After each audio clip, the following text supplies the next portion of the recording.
My name's Taylor Rowan, and this is Confident Risks. Today, we're talking about sacrifices. It is an aggressive word. Probably the better word is trade-offs. What are the trade-offs we have to do in order to get started? Got a lot to cover? Let's get into it.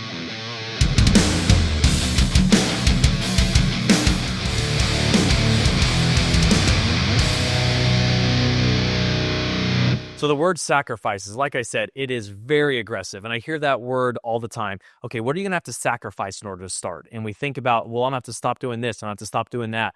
And these are all things that I'm going to have to do in order to start the business. A lot of times we get so wrapped up in that it kind of deters us. And the best analogy that I can think of, well, this isn't the main analogy today, but it's another analogy, is the Legos again. I mean, it's such a good analogy for a lot of things. You look at this grandiose Lego set, maybe if you're at Lego World, or maybe it's one that you know someone that did, and you look at it and it's like, man, how did they get here? Well, like we talked about before, they had the instructions. You had the work instructions to get to that point. So really, yeah, there was a lot of work that had to be done, but really the sacrifice at the end of the day was time. And that time can be displayed on so many different levels. I mean, maybe someone spent 30 minutes a day doing that for a year, depending on how big it was. Or maybe they spent 30 minutes a day for a full week. And now they have this grandiose something to show for. And it's because they were able to delegate that time to it. So that's really what we're going to talk about today is what's the mindset when it comes to sacrifices or trade-offs that you have to do?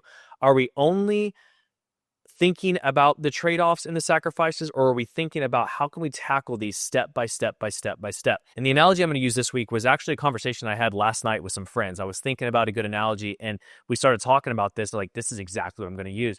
So I've been talking to a buddy for a while now, and he's like, man, I really want to start something. And we've been talking down, how we can start it. And then Dam's like, man, just do it. That's how my thought is. But I was talking to his wife last night, and she was a hairstylist, and she was thinking about, oh man, I really want to do this on my own one day. So of course that perks my ears up, and we start going down. I'm talking to her about it. And she said, well, I'm really looking at the spot that I want to have, and I want to be able to have a space for these hairstylists to come in and rent booth space. I'm thinking, okay, that sounds good. How much are you paying right now for your booth space? And we start going down, and really my interest is there, but I'm not like interested yet. But then she brings up a good point. She goes, well, what I'd really like to do is start a school for hairstylists. Now my interest is there. Now I'm thinking to myself, man, that is a niche. That is something that I really hadn't heard about. So we start talking about that. And she's talking about, okay, here's what I got to have. Here's the setup. And I'm envisioning this now in my head, like, man, this is really what you could do. You could have X number. Okay, well, how long did you, go to the school for when you did it? And she's like, well, I went for X amount of, oh, okay. How much did you pay? Okay. Well, how many could you have? And so the numbers are just running in my head. I'm thinking about this. I mean, this is actually a pretty good business plan. So then it started coming to the place, well, yeah, but now that's going to take time and money. My wheels kind of kick in on that. And I started thinking to myself, really, is it going to take time and money right now? Yes, it's going to take time, but what type of time is that going to take? So I start talking with her a little bit more.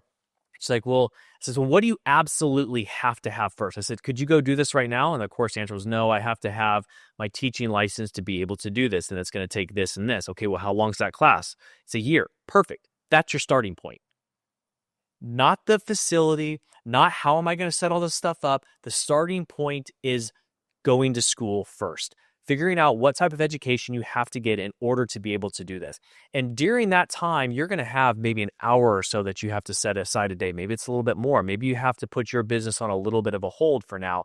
But that sacrifice or that trade-off that you're doing now is going to pay dividends well over down the road. The great analogy that I can think of that as we pause the story there is, for instance, myself, I've been thinking for a long time, man, I just want to eat better. I want to exercise a little bit more. Ever since I played football, I was in the weight room constantly when I was playing football. I was constantly working out. I was constantly eating the right meals. And now that that's ended, I really haven't had that thing that's motivated me or driven me. So I've always had in the back of my head, okay, I'm going to work out. I'll work out for a few months. Then it slowly dwindles. Okay, I'm going to eat better. I do that for a little bit, then it slowly dwindles. I was thinking, if I just have that one thing that motivated me to be able to do it. Well, I just got diagnosed with diabetes. I'm a type 1 diabetic. True story. I've been feeling a little bit off lately, and so I finally go in and get some blood tests done, and I look back, okay, you're pre-diabetic. Now, for those of you who don't know much about diabetes, which I'm one of those, I'm still learning, but type 1 is one that you're born with. Type 2 is one that obviously comes from being, maybe you're overeating, maybe you're overweight. That comes with the type 2. You can turn that one around. Type 1, you can't turn around. So I found this out. I'm like, are you kidding me? How did this not get detected when I was younger? How, and I found out as a late onset. So it's something that a lot of times in your late 30s, you can get diagnosed with. People don't know. And sometimes people can even die because they don't know, or the doctor tells you, like in my situation, oh, it looks like you have diabetes. We need to get you started on, better eating, better dieting. And I'm thinking to myself, man, I do pretty good right now. Not great. But okay. And then I did that to start off with, and it kept getting worse. Well, luckily I found out, I've got type 1. So right away, I was forced then to get into more exercise and a better diet. Now, I hate to use that as an analogy towards a business, but it's a great one because once I was forced into doing that, it was easy. And I say it was easy. I mean, I knew in the back of my head, well, you have to do it. You have no other choice. So I was able to then start changing my diet up. Okay, what do I need to watch? What do I looking for my blood sugar? How much? Oh, shoot, I can't eat this carb. I have to eat this. I need to go exercise. And after a couple of weeks of doing that, it was just second nature. Now I go, instead of craving a bowl of cereal at night, I'm craving an apple and peanut butter. Why do I tell you that story? It's because the mindset in my head went from like, oh, this is something that I should do, to, okay, you have to do it. And that's a mindset that we really have to take on when it comes to some of these newer startup businesses. Is it just an idea we're playing with, or is it something that you're like, you know what, I'm going to do this not only for myself, but for my family, for the longevity, so that I can have hours that are going to be more flexible, maybe down the road, not necessarily now, but my kids are younger. They're getting ready to start back at the school. Maybe right now is the time. They go to school during the day. I take on one less client on the hair industry, but I'm able to spend that time then studying. And as I'm studying and learning in that school about becoming a hairstylist and being able to actually teach other people and create a school, now you're able to spend more time thinking about that business and making more of a reality, because you're designating that time to think about that. And it slowly starts to happen. Now, why am I telling you that story? It's because it takes steps. What's the first step? We can't overwhelm ourselves with, okay, here's a situation I'm in now. In order for me to be here, I have all of these steps and money and time and all this stuff. It's no, take it step by step. Small sacrifices to start off with, or small trade-offs to start off with. If I have to go to school and I have to do a little bit of that time, let's do that. Let's figure it out. Now, of course, you have to put the research into it. You have to build the confidence. You have to know what you're doing. You're not going into this blindly, but at the same time, you're taking the baby steps to start it. So now we started the process. We've enrolled in school. Now we're becoming educated on how am I going to educate others. And you're thinking through it and you're learning. That's what that learning time is for. It's to learn about how am I going to do this better later. You don't have the answers right up front. That's why you start down that road. An hour here, an hour there. We're doing the Lego. 30 minutes a day is building that confidence to get us to the point that when we finally do get to starting the business, we're able to start it. And maybe the first one, we have 5 or 6 students when we first start our new school that we're teaching, and we're going through the process and we're learning. Maybe the cost is lower, but we're learning. Your overhead's also lower at that time too. And you're learning the processes. You don't have to have the fancy stuff, the facility, all of these other things right off the bat. All you need to have is a school that can start. So now we've started the process of being educated to educate. And maybe we get to the point now where we've been educated. Then at that point, the schooling, everything's kicking in. You're understanding what it takes to teach other people. And that can completely change what your facility is going to look like, what all these other things are. I think back to the analogy I told you guys about our inventory room and how we were trying to set the inventory room up perfectly at the very beginning. And finally, I was like, let's not set this inventory room up perfect. Let's just set the inventory room up. We're going to find out later what it means to have a perfect inventory room, because we don't know what we don't know yet. And the same thing happens on this business level.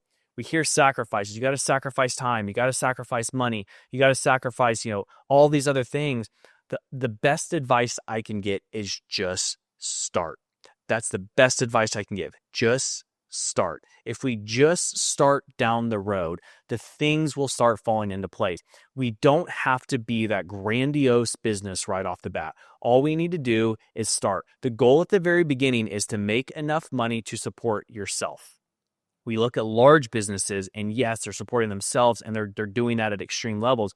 But the very first goal is, how can I get out on my own and make money for myself? Those are businesses that none of us see during the day a lot of the time. I told you guys I'm going to start talking about front door versus back door businesses. Some of the most successful businesses in my analogy here is a front door business versus a back door business. A front door business is if I want a product, I have to go to a store and I walk through the front doors, let's say a Best Buy, and I'm coming in the front door. Well, here's what we also know is that there are a lot of businesses that are supplying to Best Buy through the back door. They're coming in. Or let's take a restaurant, for instance. It's probably a better analogy. A restaurant. Customers are coming through the front entrance. They are coming in. They know what they're getting. They're getting food. They're getting a drink. They're getting service by a waiter or a waitress. And then at the end of the day, they get their bill and they're leaving. There are a lot of businesses that also come through the back door of that restaurant that are supplying napkins, that are supplying plates, cups, other items. Those are businesses that maybe a lot of us don't know about. Those are businesses a lot of times that can be smaller. And sometimes the margins on those business are a lot higher because they're ones that maybe aren't as exciting. Those restaurants and other businesses are easier to kind of have that concept of and to start, but those backdoor businesses sometimes are the easier ones and a lot of times the ones we don't hear about. Those are the types of businesses, though, that we need to start looking at more and realizing that, man, it doesn't take all of this hoopla. This doesn't take all of this grandiose stuff. All it takes is to get started.